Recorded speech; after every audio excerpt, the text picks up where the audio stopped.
Good to see you folks tonight. My name is Mike Scott. I'm the program director at Farm Table Foundation, and we have Sylvia Burgos-Toffness with us. She's actually our board chair as well as one of our instructors. And we're a relatively small group tonight, so sit back and relax and feel free to unmute yourself if you have a question. We'll try that tonight since we're relatively small. And you can also put your video on or not, depending on what you'd like to do. It can be kind of fun to see people's faces, though. I'll let folks in as they come in here. But as most of you probably know, our mission is to build local food culture. And we do that through our local foods restaurant at Farm Table. We have an art gallery, and then all the classes that we offer, which is what you're doing right now. And in building local food culture, we talk about supporting conservation, about building community, about teaching the crafts around local food, whether that's growing or preserving or cooking local foods. And if we feel like if we do those things right, we start to get in that center spot of building a local food culture that begins to care more and more about the health of people and place. And of course, part of the health of people is the health of the soil, which is part of what motivated Peter and Carrie to start Farm Table, was having healthy soils to nurture all of us. So it's nice to have you here. That's a little bit about our mission. Sylvia, as I mentioned, is our board chair. She also is a grass-fed beef farmer, so has very practical knowledge of what it takes to grow local food, certain kinds of local food in particular. So Sylvia, it's always good to have you with us. Feel free to say some more about yourself, and then we'll go from there. Oh, it's such a great opportunity. I just love reaching out this way. It's too bad that we can't be in person, but eventually we will get there. So my husband Dave and I raise 100% grass-fed beef on a 72-acre farm that sits between the cities of Clear Lake and Amory, Wisconsin. We got into farming towards the end of other careers. So I was a public relations executive and practitioner. My husband Dave recently retired from being a chiropractor. So what we've done is try to pull those back careers, back skills into our farm, so that we could use our farm, which is called Boldbrook Keep, as a platform for conversations and education. So I welcome you to my farm teaching kitchen, which you can see behind me, and hope that someday I'll be able to welcome you here, because that would be a really, really terrific thing. Love having visitors on the farm, and we do 12 months out of the year. All right, so today, the task or the idea, the focus was pressure cooking. Okay, so raising hands, because I can see you guys. How many of you have used a pressure cooker? All right. How many, oh, good. How many of you have tended to have your pressure cooker kind of languishing in a closet or at the back of a cabinet? That's okay, because lots of us didn't grow up with pressure cookers, or we had moms that used a pressure cooker and maybe had an experience with them once or twice that ended up perhaps not being the most savory thing. And of course, I think people in our generation and younger have tended to think about pressure cookers as really borderline dangerous appliances, things that could explode.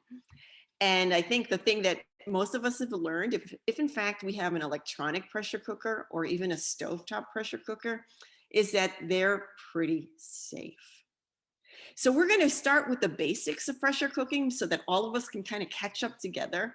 And then we're going to go into a couple of recipes. So I'm going to go now to my slideshow. All right. Let's see if I can get this here. Hold on.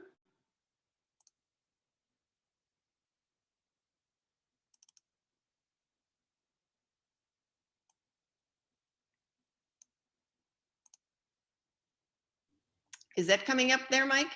Yeah, looks good, Sylvia. Good enough. Thank you all very much. All right, so here we have it. And of course, this is done in partnership with our good friends at the festival.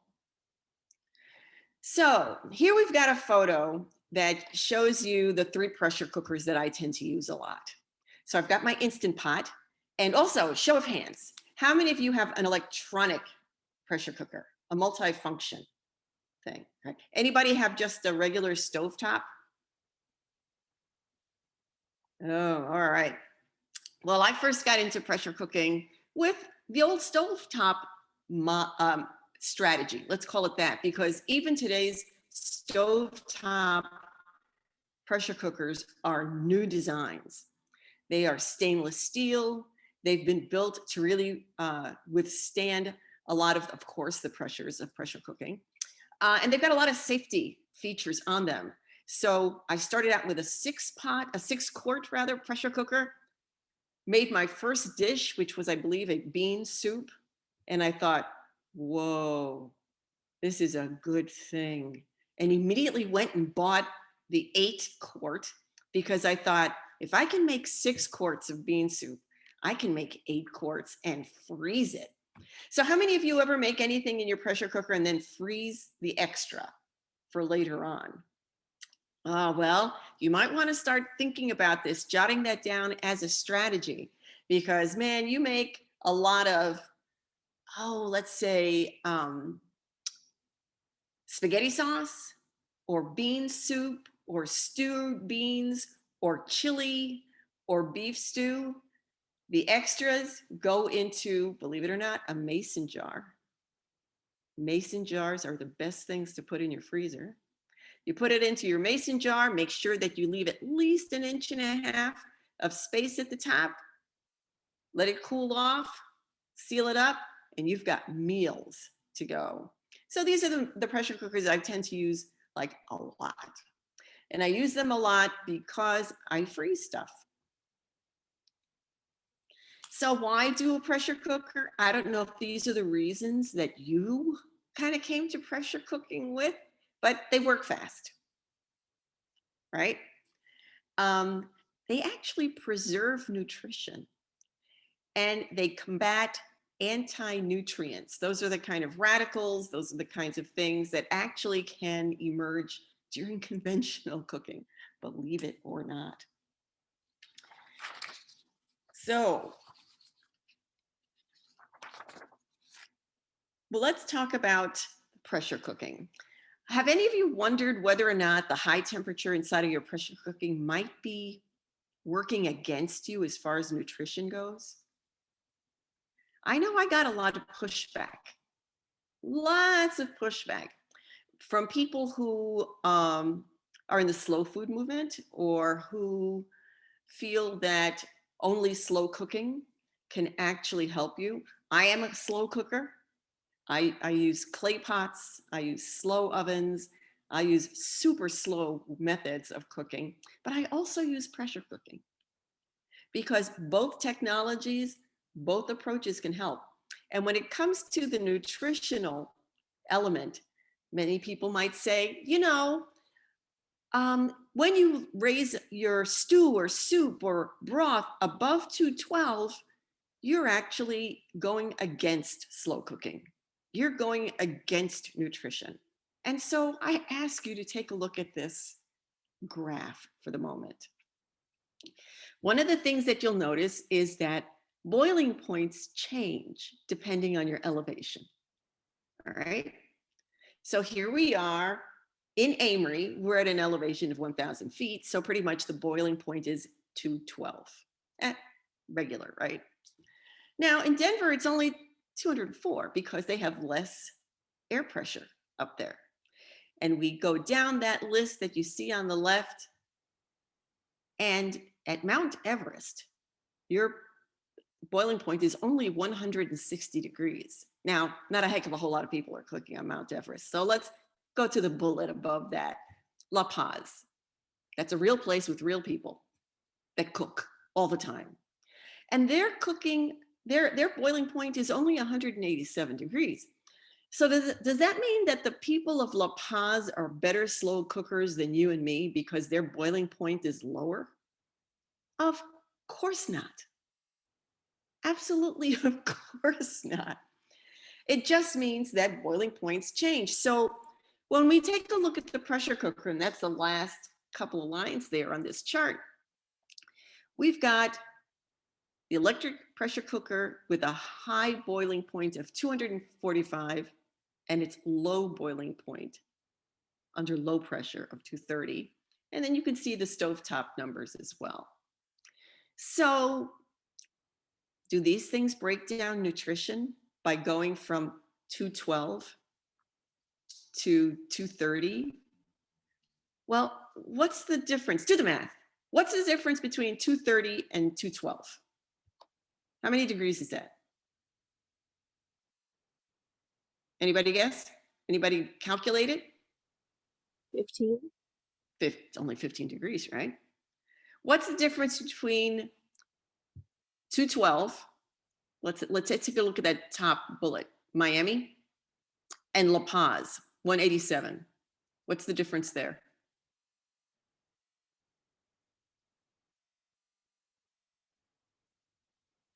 A lot more.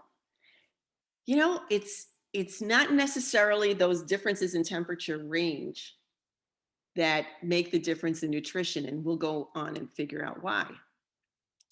There's actually been a bit of research done on whether or not pressure cooking affects nutrition available in the food that you've cooked. I've looked into this because I was wondering about it, and I got so much pushback that I thought, you know, I better take a look at this. Maybe what I'm doing is detrimental to my whole effort of eating healthy. And here's what we found out. There have been a number of studies that show that because it's a closed system, you're not boiling off or steaming off nutrients, and they're not leaching into the water and disappearing. Also, it looks like for many of the foods that have been tested, where the research has been done, it ends up preserving more of the nutrition within the food. Take a look at that 2007 study. It preserved 90% of the nutrition in broccoli of broccoli. In broccoli, it preserved 90% of the vitamin C, compared to steaming the broccoli, which preserved only 78%, and boiling, which preserved even less. These things surprised me because, I mean, I thought steaming is the best way to go. I'd always thought that. Well, not necessarily so. And you'll be able to get a copy of this information when you download the slides. So I won't go into it any further, but I guess you can be reassured that your choice in using your pressure cooker is working for you and not against you when it comes to nutrition. So let's take a look at the equipment. Well, we've got the stovetop model and the electric models. Those are the two basic groups. Everything now is made of stainless steel. And if you find yourself with a pressure cooker that is made of aluminum, please don't use it, especially when working with eggs or tomatoes. It will harm the pot, but more importantly, it will leach into your food and really change both the color, especially of eggs, and the flavor of the food. They're no more affordable now because more people are using them. They're easy and safe, as I said before, and you can cook things really, really fast. Anywhere from 2 minutes to an hour and a half to 3 hours if you're making bone broth will get it done, compared to the easily half hour, or in the case of bone broths, 24 hours that it might take to make one of those. So which type of cooker do you want to use? Well, I guess most of you have said electric is the way to go. And certainly InstantPot did a great job of promoting that device. And certainly InstantPot is not the only brand. There are other brands of electronic pressure cookers. A choice is, do you want to be able to just walk away for hours? And certainly the InstantPot, the electronic ones, allow you to do that very easily. And the InstantPots give you something These electronic ones give you something that the stovetop models just don't have, which is multi-functionality, which really you're getting numbers of devices in one package. So here we are. Again, programmable, multifunction, and very often you've got a removable insert in the electronic ones. I have opted for the stainless steel inserts. And I guess, let me see if I can do this. I'm trying to find a way of changing my gallery view here so that I can see you, but it's not allowing me to do that. How many of you have done things other than, let's say, a soup or a stew or a chili? Have any of you used the yogurt function or the steam function? And I guess in the chat, maybe, Mike, you might be able to help me. Put in the chat what other kinds of things you've made or what other kinds of functions you've used your InstantPot or electronic pressure cooker for, because I'd love to see your experiences as well. And certainly that's a plus in the InstantPot, the electronic ones, is that you've got that removable insert because it makes for easier cleaning. All right, so when we're looking at the equipment, this is just a handy dandy little chart so that you can see how they're different. There are many more sizes than just the 6 and 8 quart in the stovetop.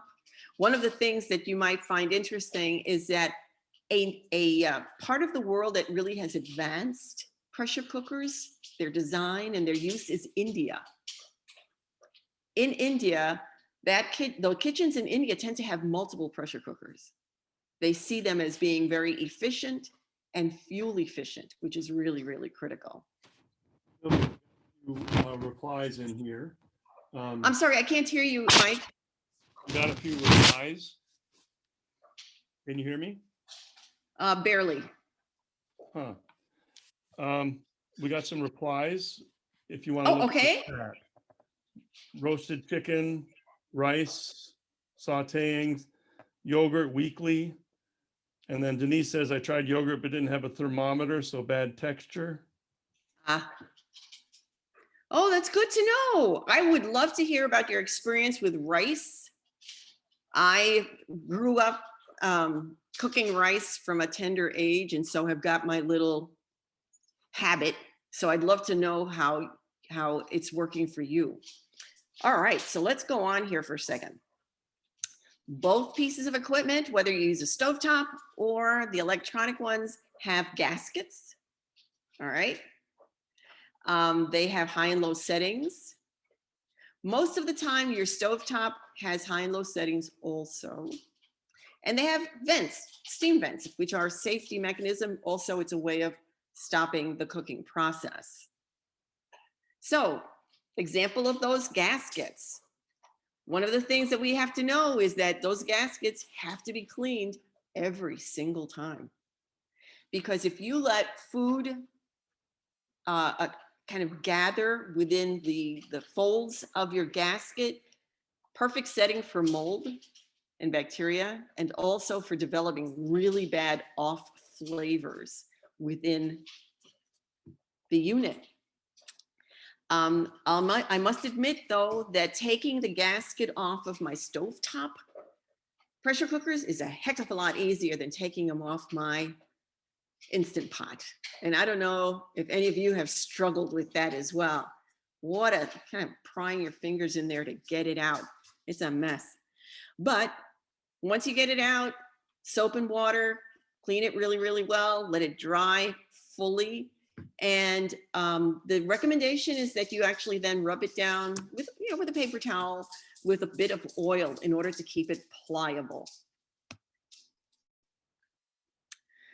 Okay, so the difference between the stovetop and the electric is that the electric is slower. It really is, and it doesn't reach as high a temperature. So it heats up more slowly, it cools down more slowly, And once it's done cooking, you must immediately disconnect the unit. There's like no two ways about it. Don't mess. Disconnect. The stovetop, on the other hand, it heats up faster, it cools down faster. And in order to stop that process dead, all you got to do is slide it off of the burner. And that works. Sylvia, when you say the Instant Pot, do you have to unplug it? Is that what you're saying? Yes, you do. Once the cooking time, the pressure cooking time is done, you must unplug it from the wall. Otherwise, the unit goes into a keep warm setting, which every single book I've seen says, don't let it do that. I don't know if it's because it overcooks the food in the keep warm setting. Also, it might become a breeding ground for bacteria. So there's no ifs, ands, or plus. You just have to go reach over and disconnect the unit once your cooking time is done. Great. And Or- Sylvia, someone asked the question about what kind of oil for the gasket. to use on the gasket, I'd use, if you've got olive oil, use olive oil, use grapeseed oil, flavorless kind of oil. I would not use butter. You could probably use coconut oil, except that it will leave a flavor behind. So pretty much it's what you have on hand. I would not use a sesame seed oil because that also might become more rancid more quickly. So if you've got an olive oil, if you've got a grapeseed oil, those are the ones that I would tend to use. If you use your pressure cooker a lot, I wouldn't be too worried about what kind of oil I use because you're going to be heating it up again pretty quickly. All right, now about the release. I guess I'm going to throw this out there right off the bat. I would never use quick release when I'm making meat of almost any kind. Why? Because when you do a quick release and you've cooked meat, it makes the meat seize up. It loses any internal moisture and it becomes tough. And if you look through several books, you'll finally find a mention of this, but some are very emphatic. And I've done it. I mean, I made a nice chuck roast and hit quick release, opened up the pressure cooker, and I'll tell you, I could have used it as shoe leather. So if you want to do a release that's faster than natural release, and we'll go into that in just a second, the most I would ever do is unplug my pressure cooker, my electronic pressure cooker, and let it rest at least 5 to 10 minutes. Then open up the steam vent and it'll get knocked down really quick. The steam will vent, and then I'd open up the pressure cooker. But because that's the way I approach it, I also have to figure that into my cooking time. And I don't know, in your experience, when you've been using your pressure cooker, have you found that all the recipes work really well?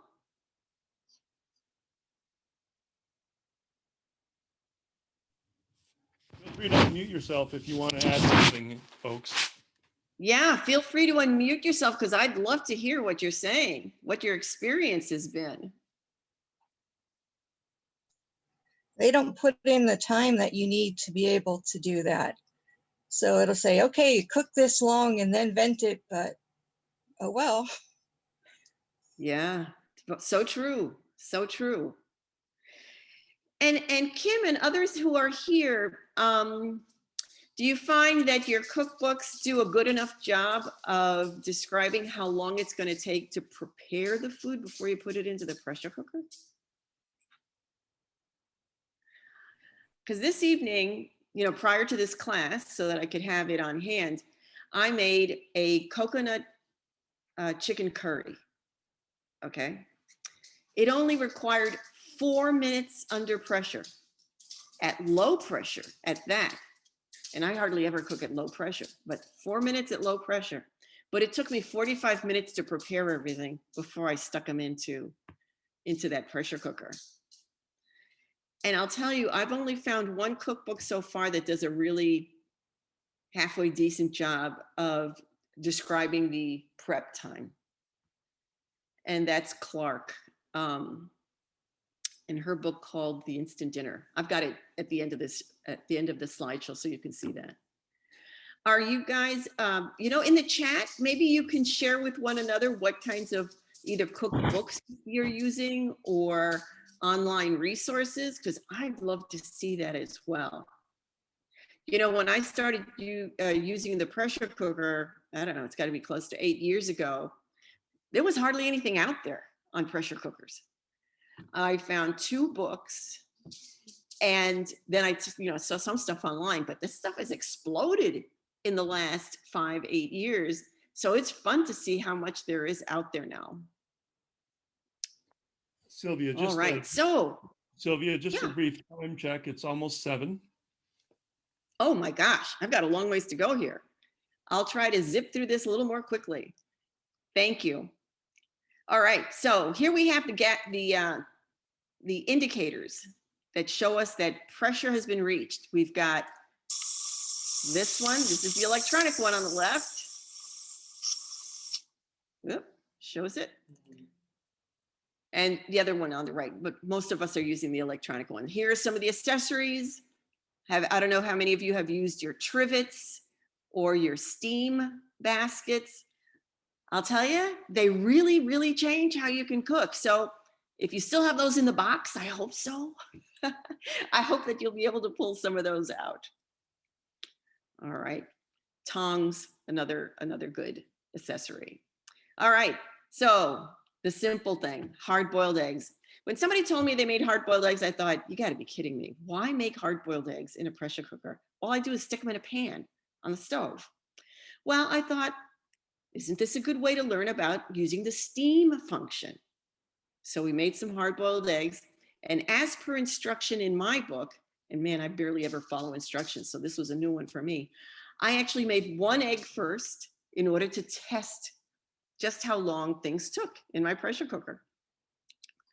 So, pressure cooker on the right, my 1 egg in a steam basket inside the pressure cooker. And this was just to test it out. And that's the sound of the pressure cooker being closed. All right, I set it for 5 minutes under steam, and it was done. I put the egg into ice water. And the funny thing about doing hard-boiled eggs in a pressure cooker is that you work with eggs right out of the fridge. You don't have to let them come to room temperature. In fact, all of the recipes say right out of the fridge, 5 minutes. If you're doing it under high, as soon as it's done, you stick the egg into ice water. And these are finished eggs. I'll just show you, it was like a medium boiled egg on the left, and on the right, I've got, well, I'll leave it. I had a regular boiled egg. It came out beautifully, no gray around the yolk. And gray around the yolk is an indication of overcooking. Didn't happen. All right, from there we go to making a vanilla custard. On the left, you've got all the ingredients. In the upper right, you've got some of the things that I used. Now you see I've got these little white ramekins. Well, I thought, why don't I try making them in a 4-ounce mason jar and see how that works? Like a charm. All right. It took 6 egg yolks, whipping them up with sugar. Oh, isn't that cute? Then I stacked them again on that steamer basket in the pressure cooker. Covered them first with aluminum foil, and you can put them on top of one another. So you can actually do a lot in a small space. And in the lower right, you see the finished custards. So I made creme brulee with it. sprinkled on the sugar, took my handy dandy torch, kitchen torch. Have any of you guys done this? It is so much fun to play around with a torch in the kitchen. I used to use the one from the garage that I use when I do fencing on the farm. Then I finally broke down and actually bought myself a kitchen torch. I love it. And there we've got it, creme brulee. Easy peasy on this stuff. Then I made a brisket. You can see the ingredients. I used my stovetop this time and browned the beef first, then applied the pressure. This is just a little of a sizzle because it's so much fun. All right, now the last dish, which is the coconut chicken curry. We're using the saute function first. All right, so we've used steam, we've used broil. Now we're using the saute function. And in that upper right, those are the spices that I use to make garam masala, which is a spice blend when you're cooking Indian food. It's really easy to make, and why pay $6 from the store? All right, and in the lower right, you've got all of the ingredients for making that chicken. So it's cut up chicken, onion, all these spices, and you will get this recipe. I will get it to you. And a combination of butter and coconut oil. But you know what? If you haven't got some of these things, substitute what you've got. Everybody substitutes, so go ahead. All right, so on the left, what you see is after I sauteed the onions, the sauteed onions are on the upper right, and that's using the saute function. And I added all the spices and everything else. And finally, add the meat. And the meat you do not brown. You just put in those raw chunks. Then you set your InstantPot on low pressure. Okay. And you time it for, there it is sizzling. You time it for 4 minutes. I thought 4 minutes, could that possibly be right? But it was. And when it got to the end of those 4 minutes, this is the sign that pops up on my InstantPot. Maybe you've seen it too on your unit or your electronic thing that says either end, finished. In the InstantPot, it gives you this kind of thing. And it immediately goes into the keep warm mode. It's at this point, I reach over and unplug that InstantPot because it's done. It is absolutely done. Then I let it sit until it's time to open the pot, until the pressure's been released. It took about 15, 20 minutes for the pressure to be released on this dish. How do you know when it's released? It's when that little indicator, that little red thing, goes down. That tells you that the pressure is down. You also, as an additional step, you turn the top vent to venting, that little knob, you turn it to venting. And that tells you that you can now open the pot. And how do you open a pot? You always open the pot so that you lift it away from you, so that you don't get steam on you. Ah, the picture didn't come out here. That's okay, I'll show you. All right, and these are some of the books that I use. My favorites, Dinner in an Instant, and the Great Big Pressure Cooker Book. You can see the spine is really broken on that red one. And Melissa Clark's Dinner in an Instant, man, I go to that a lot because she is all about flavor. She is a cookbook author, and she does contributions all the time, recipes all the time in the New York Times. There's my coconut chicken curry. That I served it up just before we went on the Zoom this evening. So that's piping hot behind me. And I can hardly wait because it smells so good. But you will get that recipe as well. All right. Sylvia, Kim typed in, I watched a cooking class from OLLI that the chef said to saute your spices right at the end before adding the rest to get some of the oil out for more flavor. All right, let me go into that. And you will get that in the recipe that I will send you. But in Indian cooking, you're absolutely right, Kim. In Indian cooking, very often, very often, you either toast or saute your spices before you add your meats or main vegetables. And you just saute them. Either sometimes you do it in a dry pan to toast it, or just with a little bit of oil. And you saute them until they just become very fragrant. Some of the spices begin to pop, and you have to watch that step really, really careful to make sure that they never burn. Because so many spices, including garlic, if they cook too much, they become extremely bitter and are absolutely no fun to eat. So you're absolutely right, Kim. Before I added the meat to that pot, I first sauteed the onions until they became caramelized.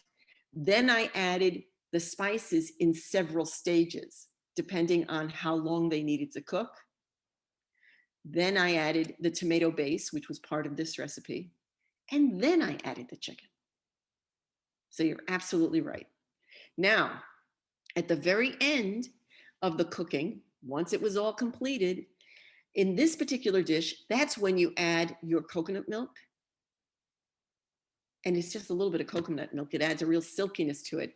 And it was at that point that you added the garam masala. Some garam masalas are added to the dish in the beginning, and some are finishing garam masalas. And so this was used as a finishing spice. Very good point. Very, very good point. Well, that's it for those recipes. Wondering if there are more questions. I would love to hear about your experiences or fears in working with your pressure cookers. If you've had any misadventures, I certainly have had. And maybe if you have any pointers that you've got that you can share, I would love to hear from you. And just to note that Kim also followed up by typing in that OLLI is the Osher Lifelong Learning Institute, in case you Thank wanted you. to check that out. It's in the chat box. Thank you very much. Thanks for sending that along. Right. Well, have any of you got any kinds of meals planned, or any particular fears about starting out? I know. Sylvia, I was just gonna. I'm relatively a newbie with my InstantPot, and I have worked with the pressure cooker a little bit, but I have done more soups. Mm-hmm. And I know that, you know, so often it's beginning, and I don't have any cookbooks yet or anything, but with browning the chicken, I've made the mistake of doing it all at once, and it more boils or steams than, so I do it in batches. But I think I heard you say because browning it is the flavor, the brown bits, right, that you add everything else to. I don't know if you have any other tricks of or just don't worry about it, you know, of browning before. You know, it depends on the dish, Lisa. It really does depend on the dish. And so many of let's say, I've made beef dishes most of the time where you really have to brown the beef, and you do it in batches, because you're absolutely right. If you crowd a pot, you steam your meats, and it's just like defeats the whole thing. I've also come across many recipes where they say only brown half of it, then add the rest, which is really interesting. So where does that flavor then come from? Because you're right, the flavor comes from the browning, and the browning happens when you have fat on meat, usually. In this particular recipe, the one for the coconut curry chicken, you don't brown it at all. The flavor comes from all of those spices and all of the sauteing of the onion, because the onion you saute until it's caramelized. So that's where kind of a lot of that flavor would come from. Plus it's really, quite a bit of spicing in there. In other recipes that I've used, where they didn't always brown all the meat, the strategy that they relied on was when you're at the beginning and you're browning your onions and you're browning your garlic quickly and adding some spices, they'll add a tablespoonful, which I find just remarkable because a tablespoonful is almost nothing, tablespoonful of tomato sauce, and add that to the saute for about 2 to 3 minutes so that you also cook the tomato sauce and it's not left raw at the bottom of the pot. Another thing, and I don't know if this has been your experience, I really was fighting against this as I was beginning to use my stovetop pressure cooker. Some of the recipes said, add your flour. Let's say you were making a stew and you wanted to thicken it. They said, add the flour at the beginning of the process. You were sauteing in oil or whatever fat you had, you were sauteing, and then they said, now add your flour and mix it. And I would do it, and it would come out, the sauce would come out very nicely. You'd have a nice thick gravy, but I'd always have a burned bottom on that pot. There was like no way I could get around it. It would always burn on the bottom. And so I began to wonder, is this really necessary? Adding the flour at that point in the recipe? So I started adding the flour later in the entire process. But then again, you have to make a slurry, when you add it. Or I'd have to depend on thickening the sauces after the whole thing was done. And if you're working with big chunks of meat, you can pull those out while you thicken your sauce. That's one way to do it, but that's another time-consuming process. So if you've got ideas about that, I'd love to hear them, because I finally said, I'm not using that flour at the bottom of the pot routine anymore. It just really created problems. The other way that I did combat it, though, was if in fact I did use the flour at the bottom of the pot with all of those initially sauteed ingredients, was that I would then add some of the broth or a wine to that bottom and then scrape really well to get those bits up, Lisa, as you recommended, and make sure that there was enough fluid at that point that I wouldn't get a resettling down in the pot. So, the thing that strikes me about using any of these conveniences is that you're still cooking. I mean, this is not asking a robot to cook for you. You still have to use your judgment. You're bringing yourself to the entire process. In some instances, the pressure cooker saves you time. And in some other instances, you're wondering, is this really saving me time? But it might be offering you a technique that you couldn't get otherwise. I make brisket, the thing that you saw at the beginning. I make it a lot. Why? Because I raise cattle. And so I've got brisket. And brisket is known for being unbelievably tough. You got to cook that thing, 7 hours in the oven at least, in order to break down the connective tissue within that piece of meat. And then you get a savory, wonderful thing, because the connective tissue and the collagen in brisket becomes an amazing thickener within a stew, within the finished meal that you make. But by using the InstantPot or my other stovetop pressure cooker, I make briskets in under pressure between 50 and 80 minutes. And it always comes out fork tender, just fork tender. So I've got, I think, 4 different variations on brisket using different types of flavorings. So the one that I like to make an awful lot uses jalapeno jelly and a ginger beer. And it ends up making this amazing sauce with a great deal of flavor. So one of the things that's going to happen is I hope that you got a bunch of recipes right now that Mike sent a little earlier. And the recipes to the things that we see, that we saw during this slideshow, they're going to come your way as well. I just didn't have them prepared at the moment, but I will get those to you also. So you can have it for the creme brulee and also for the coconut curry chicken.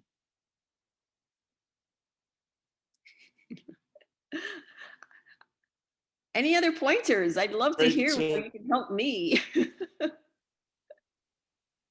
Yeah, just a couple notes. Sylvia will be sending some more recipes, and so I'll get those to you. And then, as most of you know, this is being recorded, and I'll send out a link to that if you want to review anything or check anything out. And Sylvia, the PowerPoint, you could send that to me too, right? And I could get that along to folks, yeah? Yes, I will get that to you. You bet. So you'll have all of that. Great. And it's interesting to note here, is joining us from Louisville, Texas. So glad to have you here, Kim. I'm so glad. Good, good. Yeah. And I guess I'll One just of the throw this things out. about being online, obviously, Yes. Making well, friends. just across excuse the me, state. Sylvia, we'll be doing some more online, yes, but we will be beginning some more in person for those of you in the area. We're anxious to see one another, and probably in a month to 6 weeks, we'll start having some things in person. And so just keep up on our website, and we'll send you the emails too about those things coming up. But go ahead, Sylvia. No problem. It's just been such a joy to kind of spend some time with all of you, to hear about the things that you're doing. Again, if you have any desire to reach out to me with an idea or with a question, please do so. You've got my email address and phone number right there. You can text me or call or send an email. And I really enjoy hearing from you. Lovely. And I plan to dive in and explore some of those cookbooks too, so. Well, I know sometimes I get really shy about trying something new or trying even a recipe. I mean, it's like, do I really want to do that? I don't know how it's going to turn out. My husband will eat anything, so. Yeah, thanks a lot. Appreciate it. Bye-bye. Okay, thanks a lot. Have a great evening, everyone. Thanks for joining us all. Take good care. We'll be in touch. Thank you, Bye-bye. Sylvia.